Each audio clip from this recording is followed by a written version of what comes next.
I hope that you will be fine and happy. Today we will read this chapter 6, new questions and ideas. Okay, let us start now this chapter. First of all, we discuss the new questions and ideas. Okay, let us start now this chapter.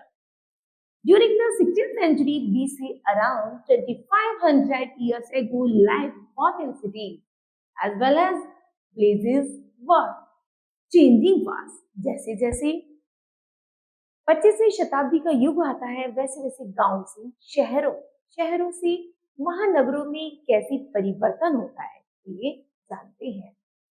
It was a period of the religious revolution in various parts of the world. It was an age when great religious teachers, philosophers and thinkers lived. यहाँ तक कि जैसे जैसे revolutionary परिवर्तन आता है, एक नई क्रांति आती है, उसी तरह जो शहरों में, गांव में रहने वाले लोग होते हैं, चाहे वो फिलोसफर हो, चाहे वो टीचर हो, या फिर कोई भी ग्रेट थिंकर ही क्यों ना हो, कुछ ना कुछ वो बदलाव चाहते हैं. और उसी परिवर्तन, उसी बदलाव के कारण जो चेंजेस होते हैं, परिवर्तन होते हैं, उनसे हमारे जीवन में एक नया बड़ा परिवर्तन भी आता है. ठीक है. Their ideas and the made revolutionary changes in all aspects life in India through religious group developed Buddhism and Jainism. Okay. Number first of all, we discuss the cause for the rise of the Jainism and Buddhism. सबसे पहले Jainism और Buddhism का उद्गम कैसे हुआ, चलिए पढ़ते हैं. Mentality in the ancient India, religious life was simple. जैसे प्राचीन भारत में जाना जाता है, जो भी हमारी रिलीजियस लाइफ थी वो बहुत ज्यादा सिंपल थी, साधारण सी थी. However, during the later Vedic period, complex rituals, superstitious and the ceremony begins to dominate the practice of worship. और सभी लोग अपने अपने कार्यों में व्यस्त रहना, पूजा पाठ करना, केवल वो उतने ही कायदे कानून से घिरे हुए थे. Poor people were unable to observe them. Religious lost his simplicity and appeal. Following mentions factors were the conducive for the origin and the growth of the new ideas and the religion. The most prominent began Buddhism and Jainism. और धीरे धीरे सबसे ज्यादा जो महत्वपूर्ण role करता है वो बुद्धिज्म और जैनिज्म है, कि इनका उद्गम कैसे हुआ, इन्होंने कैसे परिवर्तन किया और कैसे लोगों को, जीवन को बिल्कुल ही बदल दिया. Okay.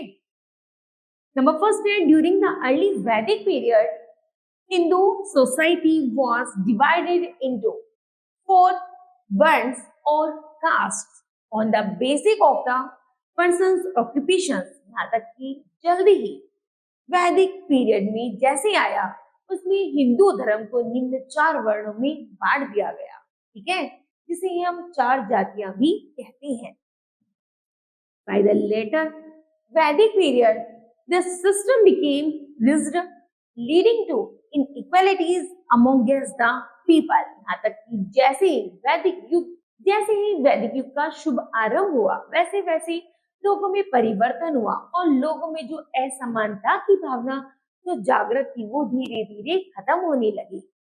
The Buddhism, the Brahmins exercised dominations over the other 3 castes, so much so that the lower castes were denied the right to the practice religion. हमारी सबसे ऊंची जाति है, जिसे हम ब्राह्मण जाति कहते हैं, वो जाति ऐसा मानती थी कि बाकी जो जातियां हैं वो उससे लोअर है, नीचे हैं, क्योंकि सबसे ज्यादा जो प्रथम दर्जा दिया गया वो ब्राह्मण जाति को दिया गया था. Okay. Next, most of the religious literature was in the Sanskrit, while the common people spoke Prakrit and Pali.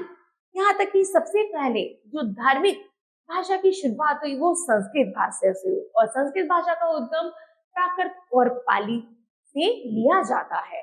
The Brahmins looked advantages of the people, ignorance, interpreted religion according to their own convenience and increased their power and value. धीरे धीरे जो ब्राह्मण जनजाति थी वो इतनी बुद्धिमान होती थी, तो ऐसा माना जाता था जो सबसे ज्यादा धनवान है और जो ज्ञानवान है वो केवल वही एक श्रेष्ठ जाति है जिसको हम ब्राह्मण का संज्ञा देते हैं.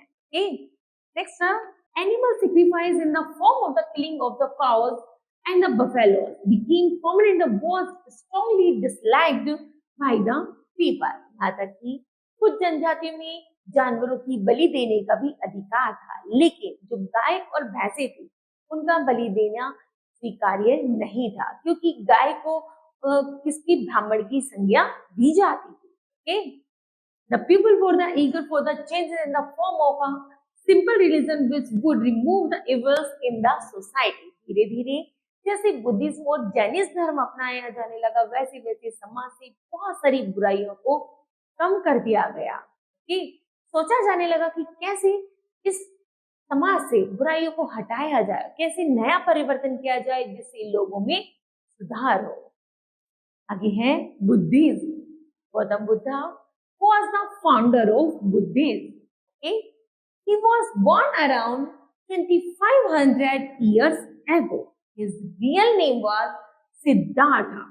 His father Suddhodana was the king of the small Gana known as the Sakya Gan and was a Kshatriya by birth.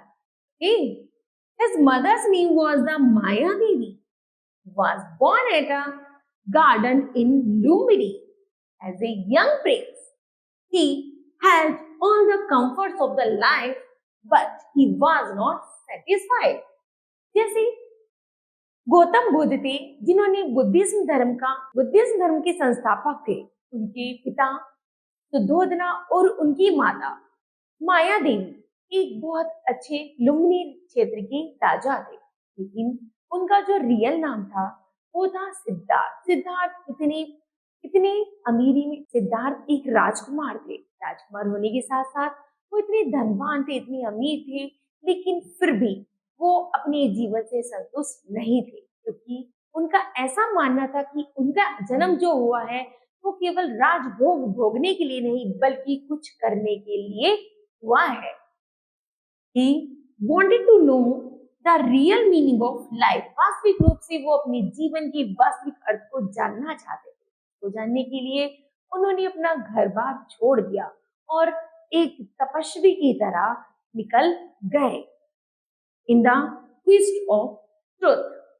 When he was young man, जब वो जवान थे, he left the comfort of his home. उन्होंने अपने आरामदायक जैसे घर को छोड़ दिया and set out in the search of knowledge. और ज्ञान की तलाश में निकल पड़े. He wandered for 6 years and met several sons and servants.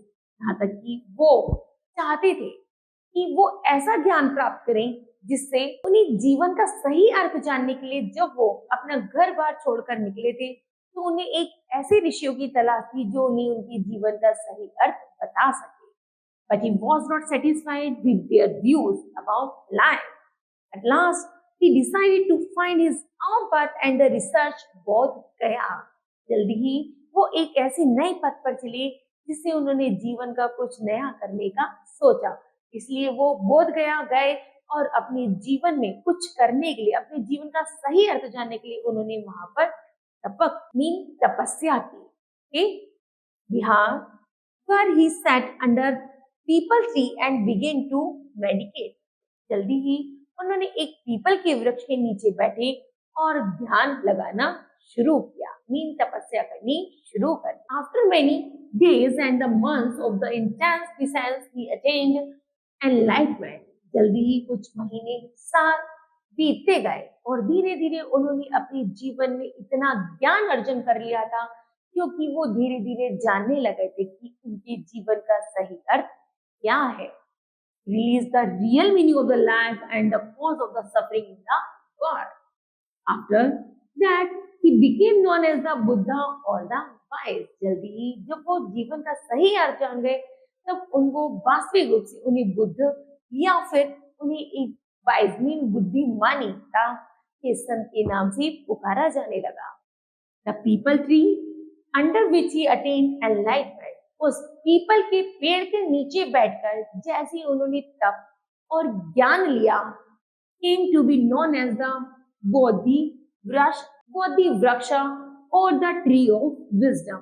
तो उस पीपल के पेड़ को एक नया नाम दिया गया जिसका नाम दिया गया बोधि वृक्ष या फिर बुद्धिमानी का पेड़.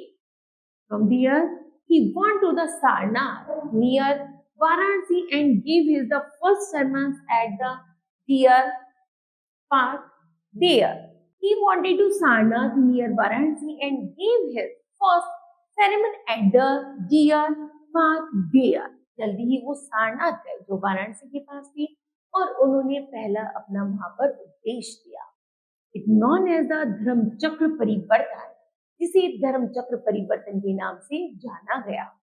He spent the rest of his life traveling from one place to another and the preaching his message of love. सबसे पहले उन्होंने प्यार, शांति और समृद्धि के लिए पहला उपदेश जारी किया. He attended his the निर्वाण at the कुशीनगर. उसके बाद उन्होंने कुशीनगर में जाकर निर्माण के लिए कार्य किए. Okay? Next, the main teachings of Buddha. The main teaching of the Lord Buddha are the Four Noble Truths and the Eightfold Path or the Ashtanga Marg, which as a under. Okay? The fourth noble truth. Number first, the world is full of suffering and unhappiness. सबसे पहले उन्होंने जाना कि जो संसार है वो कैसा है, सफरिंग मतलब फुल है, किससे, सफरिंग से, दुखों से और अनहैप्पीनेस से. Okay. Second, man suffers because of his carving और डिजायर्स, क्योंकि लोगों की इतनी इच्छाएं हैं कि एक के बाद एक इच्छा पूरी करने के लिए वो हमेशा अप्रसन्न ही रहता है. Next, in order to get rid of the suffering one must get rid of the one desire. तो उन्होंने ये ऐसी धारणा बनाई कि यदि मनुष्य केवल एक इच्छा रखे तो वह जल्दी पूरी हो जाएगी और मनुष्य कभी परेशान या दुख का भोगी नहीं होगा. क्योंकि मनुष्य क्या है, यदि एक इच्छा पूरी करता है तो दूसरी इच्छा उससे जल्दी जन्म ले लेती है और फिर वह उसके पीछे छोड़कर अगली वाली इच्छा पूरी करने के लिए पीछे भागने लगता है. इसलिए वह हमेशा ना तो कभी संतुष्ट होता है और ना कभी खुशी के पल जी पाता है. To get rid of the desires and the one must follow the eightfold path, the right fold path. For example, number first is right hope, second right belief, right speech and right action, right means of the livelihood and right effort, right memory और number 8 पर है right meditation. Okay, ये गौतम बुद्ध ने 8 रास्ते बताए जिससे मनुष्य सही तरीके से अपने जीवन का निर्वाह कर सकता है, शांति पूर्वक रह सकता है और खुशी के साथ अपने कार्यों को आगे करता रहता है और सही मायने में अपने जीवन का उद्देश्य जान सकता है. Okay. Lord Buddha said that a person should neither live in great luxury nor should be given up everything. यहाँ तक कि जो लॉर्ड बुद्धा था वो ऐसा जाना जाते थे, वो एक ऐसे महान व्यक्ति थे कि वो उन्हें ना तो किसी लग्जरी लाइफ से कोई मतलब था और ना ज्यादा किसी दुख से, बल्कि वो किसी के दुख से परेशान जरूर होते थे लेकिन उसका निर्वाह करने के लिए उनके पास इतनी सॉल्यूशन थे कि वो आसानी से उसका निर्वाह कर देते थे. ठीक है. Rather, he should live a balanced life and that the eightfold path can lead a person to it. यहाँ तक कि वो प्रत्येक व्यक्ति को उन 8 पथ के बारे में बताते थे जिससे मनुष्य एक नए ज्ञान की तरफ बढ़ सके. Only by leading a balanced life, a man can attain moksha और निर्वाण. यहाँ तक कि जल्दी ही वो उनका ऐसा मानना था कि जल्द ही यदि कोई व्यक्ति इन 8 रास्तों पर चले तो उसे जल्दी ही मोक्ष की या फिर निर्वाण की प्राप्ति आसानी से हो जाएगी. Lord Buddha was against caste, rituals और animals sacrifice. जो लॉर्ड बुद्धा थे वो हमेशा इसके विरुद्ध थे कि कास्ट के, रिचुअल्स के और एनिमल सेक्रीफाइस के हमेशा विरुद्ध रहा करते थे. He believed in the ahimsa or the non-violence to all living beings. He believed that all people are equal and should be treated accordingly. यहाँ तक कि उनका ऐसा मानना था कि यहाँ पर संसार में रहने वाले सभी प्राणी, चाहे जानवर हो चाहे पशु पक्षी हो चाहे मानव हो, सभी एक समान है, सभी को एक समान तरीके से रहने का अधिकार है। Okay? The teaching of the Buddha have been compiled into the three books called Tripitaka, जिसे नाम दिया गया थ्री बास्केट्स का। The Jataka tales, which desire to describe the previous birth of the Buddha, are another significant contribution to literature. यहाँ तक कि जो जटाका tales थी उसमें गौतम बुद्ध के बारे में जीवन दर्शन को दर्शाया गया है कि उन्होंने अपने जीवन में कैसे अपने आप को सुधार किया और कैसे वो निर्वाण की तरफ उसको ले गए। Buddha did not believe in the caste system. Buddha कभी भी कास्ट सिस्टम पर विश्वास नहीं करते थे, बल्कि preached equality of the people, बल्कि वो लोगों को समानता का उपदेश दिया करते थे। He did not speak of God. यहाँ तक कि वो कभी ये नहीं बताते थे कि भगवान ऐसा कहता है, बल्कि वो हमेशा ये समझाते थे कि लोग जो भी हैं, चाहे वो किसी भी कास्ट के हैं, क्रीड के हैं, सब इक्वल है। Okay? He emphasizes more values like honesty, non-violence, respect of elders and the kindness to all living things. He preached the values of, वो प्रत्येक को यह आदेश देते थे कि सभी समान हैं और सभी जो भी जीव जगत में कार्य किए जाते हैं वो भी सभी के लिए बनाए गए हैं। इसमें ना कोई कास्ट अपर है ना कोई लोअर है। ठीक, जैसे सबसे पहले उन्होंने बताया अहिंसा के बारे में। One must avoid violence of any kind. Number second, Karma. One action decide one destiny और फेट। यहाँ तक कि उनका ऐसा विश्वास था कि प्रत्येक व्यक्ति को एक कार्य पर, मतलब जो भी वो कार्य करे, एक कार्य करे, लेकिन वो पूरी निष्ठा के साथ करे। God, good deeds are the reward and evil deeds are punished. यहाँ तक कि यदि हम अच्छी सोच के साथ कार्य करते हैं तो हमारा ज्ञान बढ़ता है, और यदि हम बुरी सोच के साथ कार्य करते हैं तो हमें दंड अवश्य मिलेगा। नेक्स्ट है निर्वाण। The final good in life is to attain nirvana or the freedom from the cycle of the life and death. यदि हमें इस जीवन मृत्यु के चक्र से छुटकारा पाना है तो हमें निर्वाण की तरफ बढ़ना होगा, अर्थात मोक्ष प्राप्ति के लिए ये 8 फोर्स जो आपको बताए थे इन पर चलना होगा, तभी हम एक दिन लाइफ और डेथ के इस साइकिल से बच सकते हैं। The monastery where the Buddhist monks lived were known as the vihar. यहाँ तक कि जब गौतम बुद्ध जगह जगह पर अपने ज्ञान के लिए बैठे और ज्ञान प्राप्त किया, उसी को वो विहार कहते हैं। कि जगह जगह जाना, ज्ञान प्राप्त करना और एक नए सिद्धांत के साथ उसको फॉलो करना, उसी को कहा जाता है विहार। Next the story of the कौशम गति। नेक्स्ट है the story of the Kisa Gautami. Okay, start now. Here is a famous story about Lord Buddha. यहाँ पर एक फेमस स्टोरी है लॉर्ड बुद्धा की। Kisa Gautami was a poor widow. जो किसा गौतमी थी एक पुअर विडो थी। Once she came to the Lord Buddha. एक बार वह लॉर्ड बुद्धा के पास आती है। She was in the deep soul. वह उसे देखती है, वो पहुंच जाता, तब वह बहुत ज्यादा दुख में होती है। As her only child was dead. केवल उसका एक बच्चा होता है, वो भी मरा हुआ होता है। She requested Lord Buddha to bring her child back to life by using the divine power. तब वह लॉर्ड बुद्धा से आकर मिलती है और आग्रह करती है कि वह उसको मृत बच्चे को वापस दैवीय शक्ति के द्वारा उसको जीवित कर दे। Lord Buddha was touched by the plight of the poor widow. जैसे ही लॉर्ड बुद्धा अपनी उस दिव्य दृष्टि से, उस जादुई भरी नेत्रों से जब उस बेचारी विडो को देखते हैं, तो giving her a bowl he asked her to bring some mustard seeds from a house but that never entered. तो वह उसे एक बाउल देते हैं जिसमें येलो मस्टर्ड भरी होती है और वो कह देते हैं इसे ले जाकर अपने घर में चारों तरफ फेर दो, और जब तुम इसे बिखेर दोगे तुम्हारा बेबी जिंदा हो जाएगा और कभी भी डेथ तुम्हें छू नहीं पाएगी। अर्थात इसका अर्थ ये है कि जब वो देखते हैं, अर्थात उसको जो दुख में होती है, जो मोह माया का जो जाल होता है वह उसकी आंखों से हटा देते हैं, अर्थात उसे एक ऐसा ज्ञान प्राप्त करा देते हैं कि वो लाइफ और डेथ के साइकिल से फ्री हो जाती है, अर्थात दोनों माँ बेटे वो बिल्कुल फ्री हो जाते हैं, भगवान की भक्ति में लीन हो जाते हैं।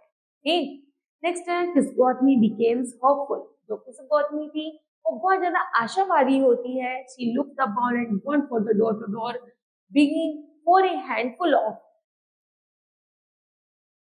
मस्टर्ड सीड, यहाँ तक कि वो मुट्ठी भर भर के एक दरवाजे दूसरे दरवाजे तक उस पीली सरसों को सबको देती है, हाथ भर भर के कि तुम भी इसे अगर अपने दरवाजे के बाहर डालोगे तो तुम लोग भी लाइफ और डेथ के साइकिल से छुटकारा पा जाओगे। But nobody could give her arms as everybody had lost his dear one's father, mother, brother, sister, uncle, aunt and so on daughter। लेकिन कोई भी उस पर विश्वास नहीं करता, न उसकी माँ बाप चाचा चाची, कोई उस पर उसकी बातों पर विश्वास नहीं करता, बल्कि वह बेचारी सभी से कहती है, लेकिन जैसे कि वो अपने घर में करती है तो वह जल्दी ही निर्वाण प्राप्ति हो जाती है। ओके, अर्थात उस महिला को मोक्ष की प्राप्ति मिल जाती है। नेक्स्ट है स्प्रेड ऑफ बुद्धिज्म। बुद्धिज्म का प्रचार प्रसार कैसे हुआ, ये पढ़ते हैं। Due to its simple practical and the realistic approach, Buddhism soon became popular among us the people. The language of the Buddhism was Pali। यहाँ तक कि जब सबसे पहले जब बुद्धिज्म का शुरुआत की गई तो बुद्धिज्म ने जो सबसे पहले जो उपदेश दिए वो पाली भाषा में दिए थे। The language of the masses therefore it was easily understood, क्योंकि पाली भाषा उस समय की ऐसी भाषा थी जिसे वहाँ के लोग आसानी से समझ सकते थे। The Buddhist sanghas and the monasteries became centers of the learning and education। जल्दी ही उनके अनुयायियों ने उनके ज्ञान को सीखा और चारों तरफ उसका प्रचार प्रसार करना शुरू कर दिया। Important rulers like Bimbisara, Ashoka, Chandragupta and Harshvardhan became followers of Buddhism। ये लोग क्या थे, बुद्धिज्म के अनुयायी थे। Due to their royal patronage, the religion spread beyond the borders of the India or to Sri Lanka, Southeast Asia, Indonesia, Java, Japan and China. धीरे धीरे Buddhism का प्रचार प्रसार सबसे ज्यादा श्रीलंका में, साउथ ईस्ट एशिया में, इंडोनेशिया में, जावा में, जापान में और चाइना में किया गया, क्योंकि वहाँ के लोग तो जब उस उपदेश को जाना, उसको सीखा तो उन्हें उसको मानने लगे और सबसे ज्यादा उसको मानने वाले, बुद्धिज्म धर्म को मानने वाले लोग इन्हीं देशों में रहते हैं। नेक्स्ट है decline of the Buddhism.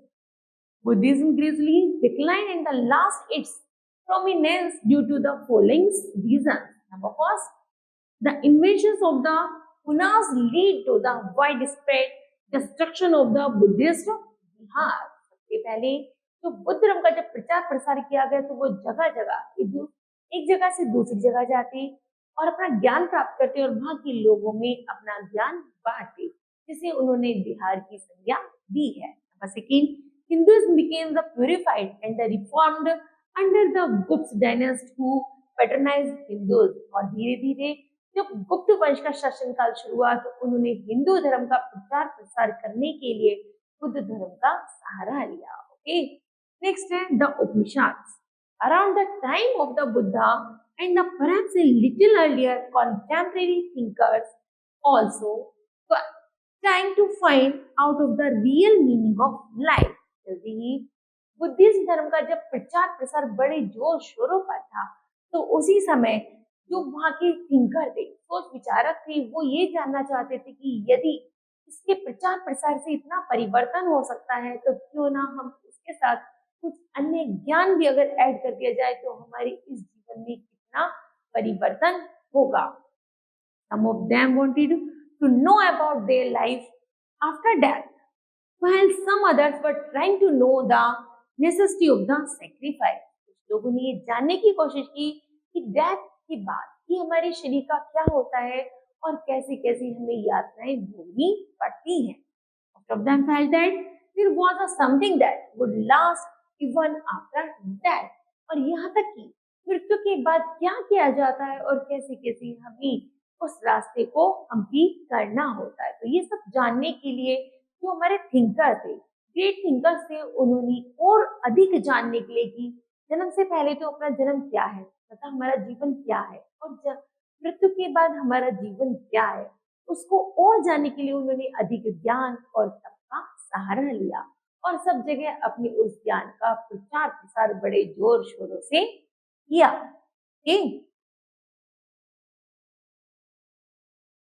The term at the term it as Atmas or the individual souls, the Brahmans or the universal souls. जब धीरे धीरे जब उन्होंने जाना कि आफ्टर डेथ, है ना, आफ्टर डेथ जो हमारा जीवन है उसको हमें इतना पवित्र, उसको इसके शरीर को इतना पवित्र कर देना चाहिए कि वो एक great Saul, just like a great Saul, कि वो एक महान आत्मा की तरह बन जाए।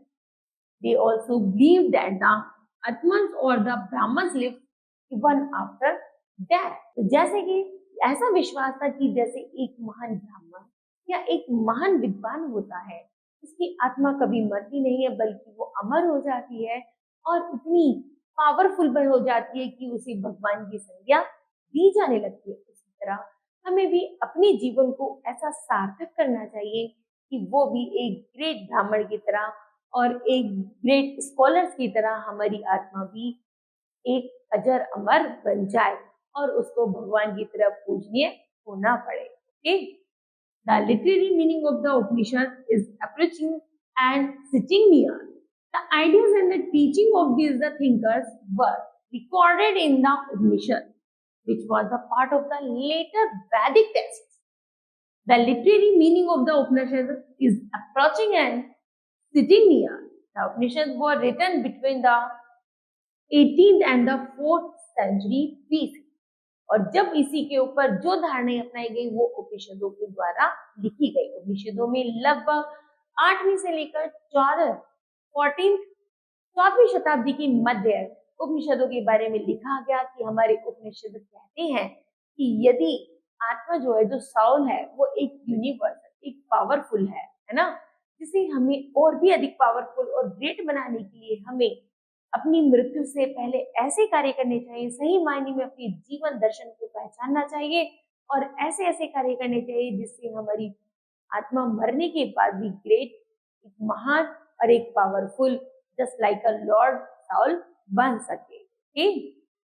There is a contradictory over the total numbers of the Upanishads available. According to some historians, they are 118 numbers of these.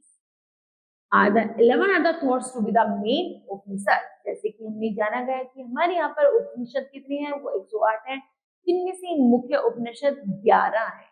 First Isha उपनिषद, कथा उपनिषद और मुंडका उपनिषद, केना उपनिषद, प्रसाना उपनिषद और मुंडकाया उपनिषद, सेवासत्रिय उपनिषद, तत्रिय उपनिषद और चंद्रज्ञा उपनिषद और अठार्य उपनिषद, और आगे है नंबर लास्ट 11 है बृहद्राग, और नंबर लास्ट में है Brihadaranyak Upanishad. Okay, the Upanishad are based on the philosophy. ये जितने भी उपनिषद है वो फिलॉसफी पर डिपेंड है, आधारित है। In the comparison to the Veda, यदि वेद के अनुसार इन उपनिषदों की तुलना की जाए तो they are the more spiritual and the philosophical in nature. The Upanishad contains many ideas. The text in the Upanishad contains conversation between teachers and students. जो उपनिषद है वो हमेशा कन्वर्सेशन, उनकी बातें बताते हैं, टीचर और स्टूडेंट के मध्य कैसी बातें की जाती हैं और किन किन विषयों पर आधारित है। Which often the ideas were the presented through simple dialogues. Okay, the Upanishad makers were mostly Brahmins and kings who were men. Occasionally, there is the mention of the women thinkers like Gargi, who was a famous scholar of her time. जैसे ही जो महान thinkers हैं, ब्राह्मण में सबसे ज्यादा ब्राह्मण और राजा, सबसे ज्यादा एक क्या है, टीचर और स्टूडेंट का नाता है। जब वो आपस में जो उनकी बातें होती है, उनका राज्य बढ़ाने का जो ढंग होता है, वो उन सभी चीजों को उपनिषद में बताया गया है।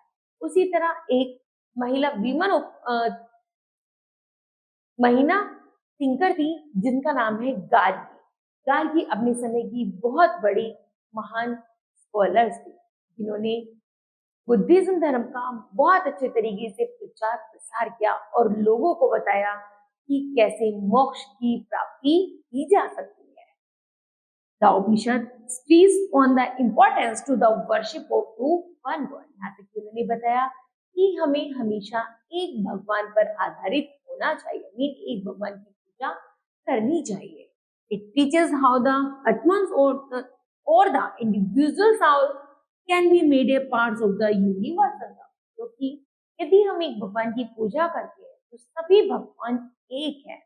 जिस तरह मानो हम ओम को जपते हैं तो ओम सभी देवों का क्या है, एक है।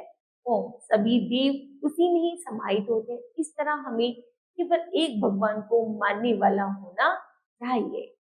नेक्स्ट है जैनिज्म। जैनिज्म क्या कहते हैं? Vardhaman Mahavir was the most famous thinker of the Jain. Jain धर्म के सबसे जो पहली अनुयायी हैं वो हैं Vardhaman Mahavir. He was a contemporary of the Lord Buddha and the priest. His message almost around the same period. यहाँ तक कि बुद्ध धर्म को बढ़ाने के लिए जिस तरह गौतम बुद्ध ने अपना प्रचार प्रसार किया, बुद्ध धर्म की स्थापना की, उसी तरह जैन धर्म की प्रचार प्रसार के लिए महावीर स्वामी ने उसी तरह उपदेश दिए, जिससे लोगों में एक नया ज्ञान अर्जन हो सके। In the period 2500 years ago, around 540 BC, Mahavir, also known as the Nataputra, was born in a royal family at Kundagram near Vaishali in Bihar. Bihar में वैशाली के कुंडग्राम में उनका जन्म एक नातापुत्र के रूप में हुआ था। His father was the head of the famous caste Kshatriya clan. यहाँ तक कि उनके जो पिता थे वो क्षत्रिय जाति के क्या थे, मुखिया थे। And the mother Trishala was a Licchavi princess, और उनकी जो माँ थी वो एक लिच्छवा की राजकुमारी थी। According to the Jain, Mahavir was the last of the 24 Tirthankar. यहाँ तक कि जो महावीर स्वामी थे वो जैन धर्म के 24वें तीर्थकर थे। First was the Rishabh Dev, और पहले तीर्थकर कौन थे? Rishabh Dev. And was great teachers, जो एक महान उपदेशक थे। Their teachings pursued the for to the Jainism, जिनके प्रचार प्रसार से जैन धर्म को सबसे ज्यादा बढ़ावा मिला। नेक्स्ट है in the quest of the truth, वो सच्चाई के रास्ते पर कैसे चले, ये पढ़ते हैं। Mahavir left home at the age of the 30। Mahavir ने जल्दी ही जब वो 30 वर्ष के थे उन्होंने अपना घर छोड़ दिया था। For about 12 years, he wandered from place to place in search of knowledge. यहाँ तक कि वो 12 साल वन में घूमे, एक जगह से दूसरी जगह ज्ञान की प्राप्ति के लिए। He became an monastic and undergone deep meditation. उन्होंने खूब ज्ञान प्राप्त करने के लिए उन्होंने योग, साधना और ध्यान लगाना शुरू किया। Then one day, while in the meditation, he was blessed with the true knowledge. He came to be known as the Jina or the great conqueror, as his the followers came to be known as Jains. यहाँ तक कि एक दिन जब वो ध्यान लगा रहे थे तो उन्होंने देखा, जैसे वो ध्यान लगा रहे थे तो उन्होंने जाना कि सही ज्ञान क्या है, और सही ज्ञान को उन्होंने जैसे उन्हें ज्ञान प्राप्त हुआ उन्होंने उसका नाम दिया जीना। क्या नाम दिया? जीना। और जब उनके अनुयायियों ने उनकी ज्ञान की प्राप्ति की तो उनको नाम दिया उन्होंने जैन। क्या नाम दिया गया? Jain. Mahavir traveled from one place to another to preaching his message. Mahavir Swami ने अपने ज्ञान का अर्जन करने के बाद एक स्थान से दूसरे स्थान पर अपने ज्ञान का खूब प्रचार प्रसार किया। He visited the court of Bimbisara and the Ajatashatru. Mahavir taught in the Prakritic language which the common people spoke. यहाँ तक कि उन्होंने बिंबिसारा और अजातशत्रु के दरबार में भी अपने ज्ञान का खूब प्रचार प्रसार किया, लेकिन वो अपने ज्ञान का प्रसार प्राकृत भाषा में करते थे, क्योंकि वहां उस समय के जो लोग थे वो आम भाषा जो उनकी थी, जिस तरह हमारी हिंदी उस समय उनकी आम भाषा कॉमन लैंग्वेज प्राकृत थी।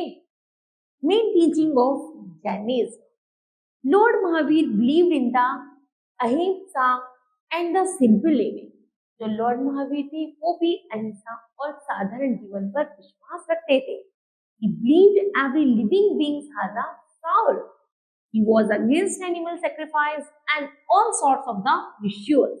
यहाँ तक कि वो भी ऐसे कायदे कानून के विरोधी थे जो मनुष्य और पशु जाति में इनइक्वालिटी की धारणा रखते थे। He preached that no harm should be made against any living beings. Okay? Mahavir didn't believe in the caste system. Mahavir भी कोई सी भी जाति धर्म में विश्वास नहीं रखते थे।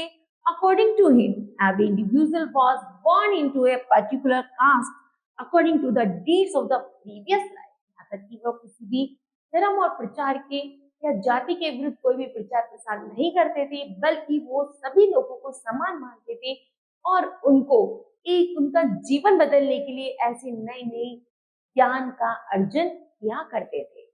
However, anybody could attain moksha by performing good deeds. ताकि वो ऐसे अच्छे ज्ञान का प्रचार करते थे जिससे लोग भक्ति की तरफ अग्रसर हो सके और जल्दी ही मोक्ष की प्राप्ति कर। According to the Mahavira, the ultimate goal of the human life should be make the soul free from all worldly bonds and not to bond again in the world. This could be achieved through the तीर्थनास और the three jewels of life. यहाँ तक कि महावीर स्वामी का अपने जीवन में एक ऐसा लक्ष्य था जिसे तीर्थका का नाम दिया गया, जिसमें वो अपने 3 रत्नों को अपने साथ रखते थे। 3 रत्न अर्थात उनके 3 ऐसी ज्ञान की बातें थी जिनको हमेशा वो लोगों को बताया करते थे। दे आर राइट फेथ, कि हमें सही विश्वास रखना चाहिए, सही ज्ञान होना चाहिए और हमें सही कार्य करना चाहिए। Spread of the Jainism. Over 100 of the years, Jainism spread of the different parts of the North India. It became more popular in the south and the western parts of the country. States like Karnataka, Odisha, Tamil Nadu, Malwa, Gujarat and Rajasthan also came under its influence. जैसे जैसे 100 साल पहले जब जैन धर्म की शुरुआत हुई, तो जैन धर्म में जब उन्होंने महावीर स्वामी ने प्रचार प्रसार किया तो सबसे ज्यादा जो प्रचार प्रसार हुआ वो नॉर्थ ईस्ट में हुआ, जैसे कि कर्नाटका, उड़ीसा, तमिलनाडु, मालवा, गुजरात और राजस्थान में, जिसमें जैन धर्म का सबसे ज्यादा प्रचार किया गया। It became more popular amongst the trading community. यहाँ तक कि लोगों को इसके बारे में ज्यादा जागरूक किया गया। But the farmers who had to kill insect to protect their crops, लोगों में इतना विश्वास उत्पन्न हो गया था कि अगर कोई किसान खेती करते हुए भी यदि उसके सामने कोई कीड़ा आ जाता तो वह उसे बचा करके उसको प्रोटेक्ट करता था, अर्थात उसको ये नहीं कि वो मर रहा है, नहीं, तो वह उसको भी प्रोटेक्ट करने लगा। And the protect their crop found it more difficult to follow. खेती करने में उसके सामने कितनी समस्या क्यों ना हो, लेकिन वह उस छोटी जीव को भी मारना नहीं चाहता था, क्योंकि उसे महावीर स्वामी ने ऐसा उपदेश दिए थे कि संसार में रहने वाले सभी प्राणी जो सांस लेते हैं सभी को समानता का अधिकार है। The later stages, the Jains were divided into 2 groups or sects. The Digambaras, those who don't wear clothes, or the and the Savetambras, those who wear white clothes. यहाँ तक कि जो जैन धर्म के 2 योगी हैं, उनका एक तो है दिगंबराज और एक है श्वेतंबराज। दिगंबराज वे संत होते हैं जो कपड़े नहीं पहनते और श्वेतंबराज वो होते हैं जो सफेद वस्त्र धारण करते हैं। Decline of Jainism. Reasons of the decline of the Jainism are following. But first, the Ahimsa principle of the Jainism was pleased to the extreme, melt in its heart the common people to follow. Number second, lack of the royal patronage. Third, the divine obedience into the seats weakened its position. Okay. Next है vihars. The vihar served as the temporary shelters during the rainy season. यहाँ तक कि वास्तविक रूप से जब बारिश का मौसम होता था उस समय जब उपदेश के लिए निकलते थे उसे विहार कहते थे. The supporters building them in the gardens or the monks residing in the natural caves. क्योंकि जो साधु संत होते थे वो किसी घर में या आवास में ना रहते थे बल्कि प्रकृति के बने हुए गुफाओं में या फिर बगीचों में पेड़ पौधों की शेड में रहा करते थे. Over time, the demand for more the permanent dwellings lead to the construction of the monasteries known as the vihar. जब वो विहार के लिए निकलते थे या विहार के लिए जाना चाहते थे तो वो ऐसी प्रकृति से बनी चीजों का प्रयोग करते थे. वो ऐसी कोई भी चीजों का प्रयोग नहीं करते थे जो मनुष्य द्वारा निर्मित होती थी और वहां जाकर के जब प्रचार प्रसार करते थे उसी को विहार का नाम दिया जाता था. Entirely crafted from wood and the later from bricks, some vihars were even carved into the hills, particularly in the western India. Okay. Frequently, the vihar's location was granted by a wealthy merchant landowners of the monarch. कभी कभी विहार करने के लिए साधु संत होते थे वो तो या किसके यहाँ रुका करते थे ज्यादा, किसके द्वारा बुलाए जाते थे, वेल्दी मर्चेंट द्वारा, लैंड ऑनर द्वारा या मोनार्च द्वारा. Local resident presented offering. और जो आसपास जो लोग होते थे जब वो कोई भी विद्वान या साधु जैनिज्म धर्म का कोई भी विद्वान जब प्रचार प्रसार के लिए आते थे जिसे हम विहार कहते हैं तो आम जनता जो होती थी उनके लिए व्यवस्था करती थी फूड की, क्लॉथिंग की एंड मेडिसिन की. टू बी द भिक्षु एंड द भिक्षुनीज, जिसे भिक्षु या फिर भिक्षुनीज के नाम से जाना जाता है. who reciprocated by the imparting teaching. और जब वो अपने ज्ञान से हमें उपदेश देते थे तो उनके ज्ञान से हम बलीभूत होकर मोक्ष की तरफ अग्रसर हो जाते थे. Buddhism gradually expanded across the subcontinent and the beyond. A novel iterations Mahayana Buddhism embraced, marked by the creation of the Buddha statue, were centered in the place like the Mathura and Takshila. जैसे ही जब इस ज्ञान का प्रचार प्रसार खूब फैलाया गया तो महावीर स्वामी की बहुत बड़ी मूर्ति तक्षशिला के मध्य और मथुरा में स्थापित की गई. Additionally, a new emphasis on the Buddhist sattva, a new emphasis on the Buddhist sattva became say notably accept of this the evolving form of Buddhism. जल्दी ही बौद्ध धर्म के लोगों को जब ज्ञान के बारे में बताया गया तो उसे बौद्धिक सत्व का नाम दिया गया. The individual who achieved enlightenment were originally meant to live in the isolation and the medicate peacefully. जल्दी ही जैसे जैसे उनके ज्ञान पर प्रचार प्रसार और उन पर प्रकाश डाला गया धीरे जल्दी ही उनका ज्ञान बढ़ता चला गया. However, instead of the choosing solutions, they opted to stay in the world, dedicating themselves to teaching and educating others. Worship of Bodhisattva gained immense popularity, spreading across Central Asia, China. जल्द ही जैसे जैसे बौद्ध धर्म का प्रचार प्रसार बहुत चरम सीमा पर था तो सबसे ज्यादा जो इसका ज्ञान फैलाया होगा मतलब जो सबसे ज्यादा पॉपुलैरिटी मिली वो मिली कहाँ पर, सेंट्रल एशिया में जैसे China and the later reaching Korea and Japan.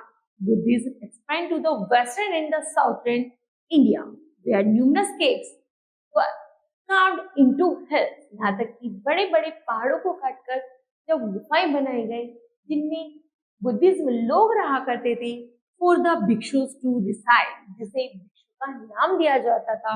Additionally Buddhism extended south eastern world to Sri Lanka Myanmar, Thailand, and the other parts of the Southeast Asia, with Sarvanda Buddhism being prominent in this region. जो सबसे ज्यादा महत्वपूर्ण भूमिका निभाता है बौद्ध धर्म का बढ़ाने में, वो कौन कौन सा है?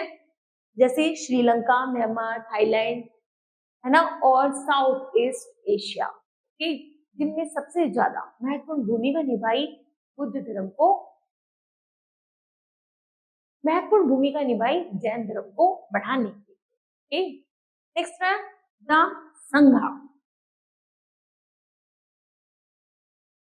Both Lord Buddha and the Mahavir, दोनों बुद्धा और Mahavir Swami felt that people who had left their homes, जैसे कि उन दोनों ने अपनी ज्ञान को अर्जन करने के लिए, जैसे उन्होंने कम उम्र की अवस्था में ही अपना घर छोड़ दिया था और एक नए ज्ञान को अर्जन करने के लिए वो निकल पड़े थे, और जैसे वो लोग साथ साथ रहे फॉर देयर पर्पस, उन दोनों का केवल एक ही उद्देश्य था, they establish many monarchy also known as Bihar, जिसमें लोगों को अपने ज्ञान से वो अग्रसर कर सके, एक नई दिशा दिखा सके, उन्होंने उन दोनों ने नाम दिया बिहार का।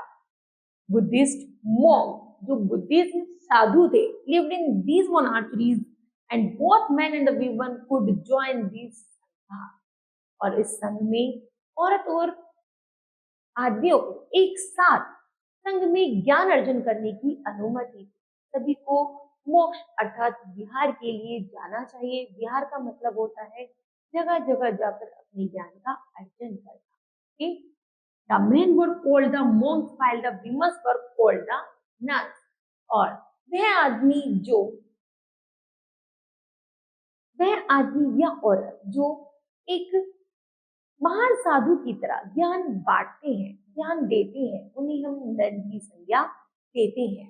They lead a simple life, उनका उद्देश्य होता है कि साधारण जीवन जीना, spend more their time in the meditation, ज्यादा से ज्यादा समय अपना ध्यान और योग में बिताना, and collecting the teaching of Buddha, और बुद्ध के जो भी सिद्धांत हैं उनको अपनाना। The monasteries were also great centres of the education, और ऐसे नए नए धार्मिक संस्थानों को, शैक्षिक संस्थानों को बढ़ावा देना जिनमें इन सिद्धांतों का प्रतिपादन किया जा सके। Some of the monasteries, especially in the Western India, are the fine example of the artist skills. Okay, that kids, this chapter will be completed. I hope that you understood well. Thank you.